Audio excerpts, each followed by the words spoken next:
Ayman Khan here for seconds out in the Philippines, Manila to be precise, with Nico Ali Walsh. Nico, a deep connection to the Philippines and Manila. We'll get to that in a second. You've got a more immediate connection to make tomorrow. That's leather to face in the fight that you've got tomorrow. How are you feeling? I'm feeling amazing right now. As you can tell by my get up, I'm like getting ready to go to this gala. It's a pre-fight gala because it's a pretty big event. So I'm just feeling amazing and ready for tomorrow night. In terms of your career this year for you, how do you feel in terms of your place within where you want to be and getting to where you have to be in the next year or so? I don't know about anywhere beyond. Oh well, no, actually, this year I forgot. Sorry, this year is going by very fast. I my first fight back from surgery, I lost. And that was this year. That was in February, and I rushed my recovery entirely too fast. I felt it in the fight. There was nothing I could do about it. It was timing. So I made sure that after that fight, I took care of my body, I took care of myself, and I'm in the place I want to be right now. I'm feeling amazing. Remind me how old you are. I'm 25. I turned 25 in July.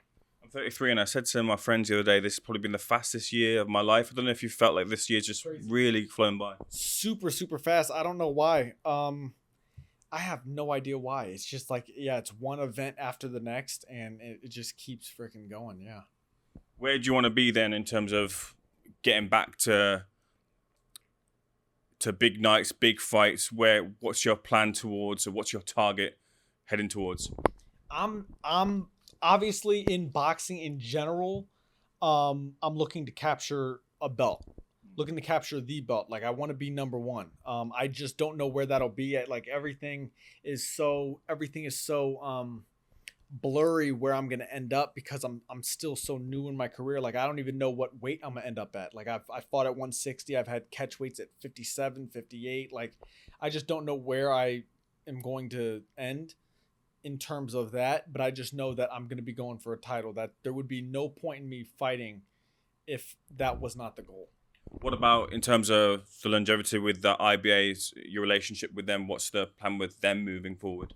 Well, I've built an amazing relationship with the IBA with Umar Kremlev before this year, and it was not even through me fighting with them. It was he invited me, like Bud, Terrence Crawford, and just like big names to these fights in crazy places. There was one in Dubai, there was one in Turkey, Istanbul, and we ended up going.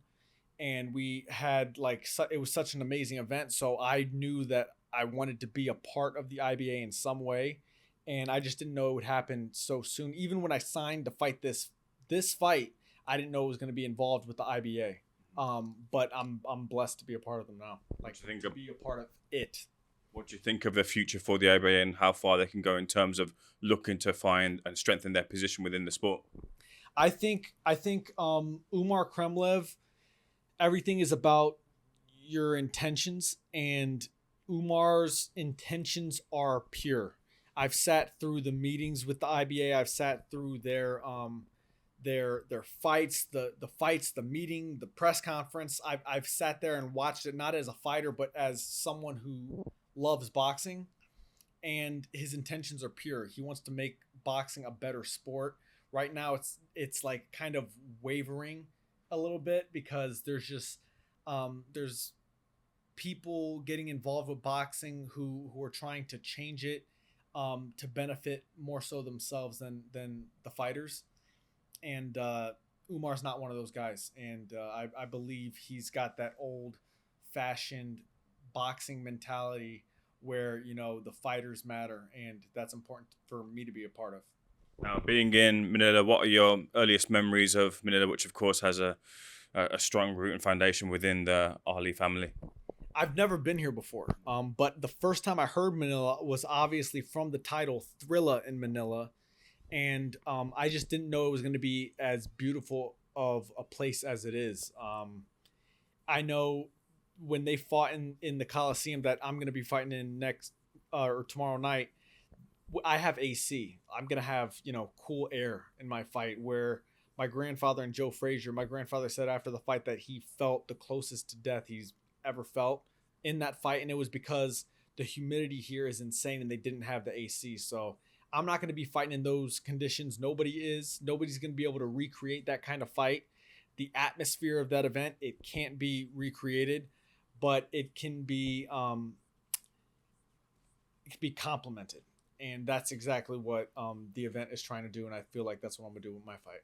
Is it a weird feeling for you to be here? Is it a feeling of kind of peace being here? How would you describe it? Yeah, no, it's peace. It's I don't feel any sort of extra pressure or none of that, because everyone always asks about pressure.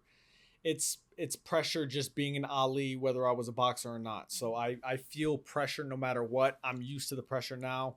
25 years old, pressure for 25 years. So I felt it. It feels more so peaceful, honestly, being able to add to my grandfather's legacy and, you know, make my own path in the same. There's obviously a brilliant social media piece that you put up of you and a recording of you speaking to Muhammad and kind of asking him for his advice on what kind of builds a good fighter. Before talking about that piece, do you ever kind of have a worry about putting those emotional moments, those moments close to your heart, onto social media and how they might be received? Yes, that's a great question. If it was up to me, I would never have shared that. Right. But I know that it's so weird because my grandfather isn't just mine, so I can't gatekeep all the information I have. There's some videos and photos and memories I have that I'll never share with anyone outside the family. But certain ones like that, I feel like he's got so much love around the world that I felt like I had to share it, because I feel like people will get inspired by it and kind of touched by it. So it felt selfish for me to hold on to that, but you know, if it was up to me, I would never share anything personally. Yeah, so the other pieces, and of course I'm not going to ask you to share them, but like, do you speak to family and say, look, I want to put this out and I feel like this is the right time to do it, and they kind of say sometimes yes or no? Or how do you kind of have that conversation within the family? My family never says no. I'm the one saying no. You know, I think my family is more so, especially my mom, because she's had to do it her whole life, sharing her dad with the world. I'm not used to like sharing my grandfather with the world, especially now that I'm on a stage where I have a platform now. You know, I have the opportunity to share him if I wanted to.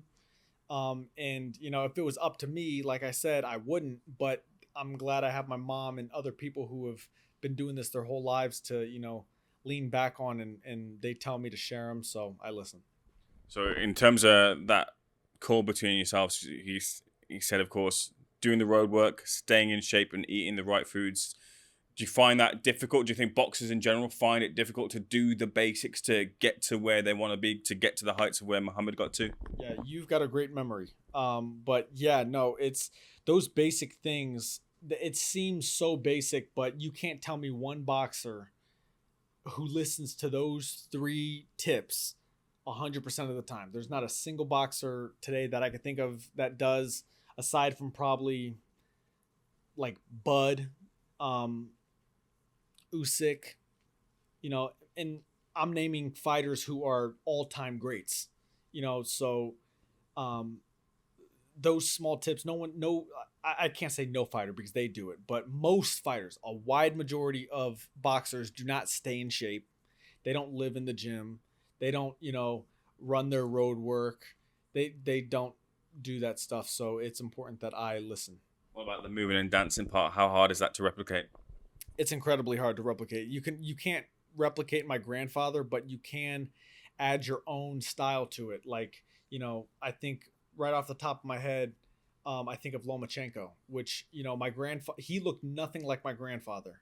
My grandfather looked nothing like him. No one can replicate another fighter, but Lomachenko's footwork is among the best anyone's ever seen, hands down. So that really that brings eyes to fights. People who can move like that. So moving and dancing is incredibly important. As you mentioned, Bud Crawford, because I saw you in the photo of after his victory over Canelo Alvarez, and of course that other. It seems like everything you put on social media seems to catch and hit into the mainstream, because you had that little tag on the shoulders as well with Bud Crawford, which went everywhere as well too. But of course, he's at the top of the sport after his victory over Canelo Alvarez. What do you want to see next for Bud, who's a close friend of yours, or Bud, if you would, as well?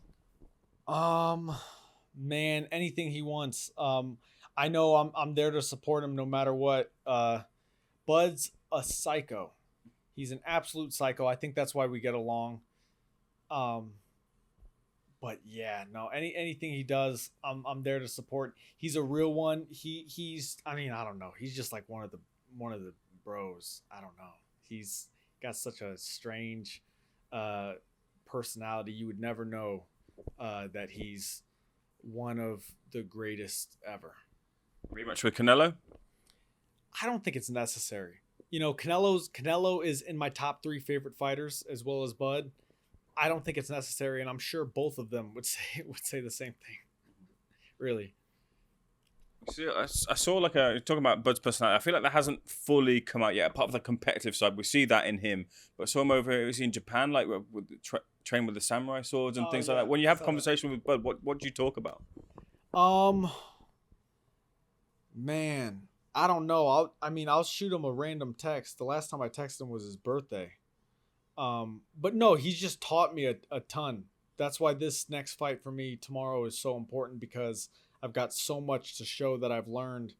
You can't not learn watching him. And then I wasn't just watching him, I was training with him. So I was in a lot of his camp with Canelo, just a lot of weeks. And yeah, there's so much I want to display now from what he showed me. Do you think there's anything left for him at super middle? Do you think he moves down to middle and tries to capture more belts there?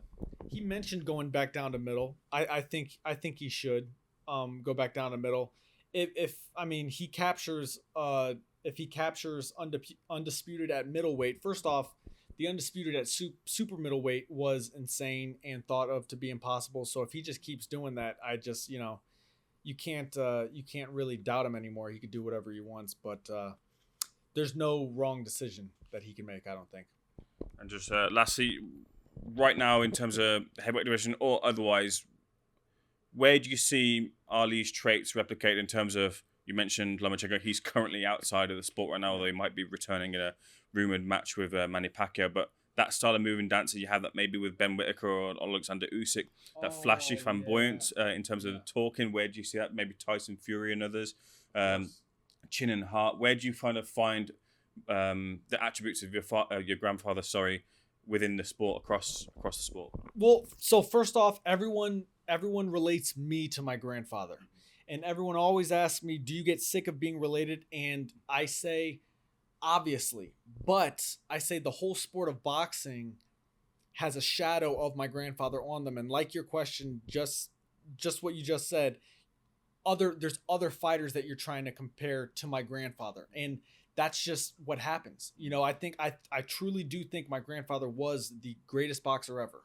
So when you want to see another great, you kind of take the greatest. He has that blueprint, and then you compare it to others. So right off the bat, charisma, personality, humor, Tyson Fury, hands down. Ring IQ, Usyk. Usyk shares a lot of traits with my grandfather. Ben Whittaker, amazing. He's an awesome dude. His footwork, his cockiness, I love it. I love to see it. People hate it, but they're gonna watch it. And he's a good person. He's not a villain by no means. So you take little traits like that, and they're all amazing in their own rights. But yeah, it's fun to see the new age of boxing take on different personalities from what I think stemmed from my grandfather. Did he open the door for the influencer exhibition, Jake Pauls of the world? Is that what's happened here? I don't think my grandfather opened the door. He had an exhibition with this kickboxer or something like that. Way back in the day. In Inoki? Yeah, so no, but I've got to remind people of that. That's not mainstream. So I don't think he opened the doors for that. I truly think Conor McGregor and Mayweather opened the doors for influencer boxing, because that was the first time people were like, "It's not a boxer, but wait, could he do it? And then people actually tuned in. I tuned in. But after that fight, I was like, okay, don't match any boxers with someone who doesn't box. It's never going to end well. You've had situations like Francis Ngannou and Tyson Fury, which that was a one, crazy chance, but like for a majority of the time, match boxers with boxers. I don't want to see people getting unnecessarily hurt the way like, Francis did against Anthony Joshua. Very, very final thing. One thing I like to ask fighters who have that carry power, I like to ask them whether they feel that they were born with it or they trained for it to get to where it is. And considering where your lineage and blood comes from, where do you think you got your power from? Physical power, like punching power? Yeah. I do think you're born with it. I really do. You can lift as many weights as you want. You can train however much you want. I'm sure that'll add a tiny bit, but you either have pop or you don't. There's some fighters in boxing that at like real smaller weights who just don't have pop, but it's I think a lot of it's genetic, and I think mine may be genetic. I don't know if it came from my grandfather though, because he wasn't notorious for being a knockout artist, so I don't know, but I know I have pop for sure. Nico, pleasure speaking to you. Thanks for speaking to Seconds Out. Looking forward to seeing you back in the ring at the IBA Pro event tomorrow night. Appreciate it. Of course, thank you. Good man.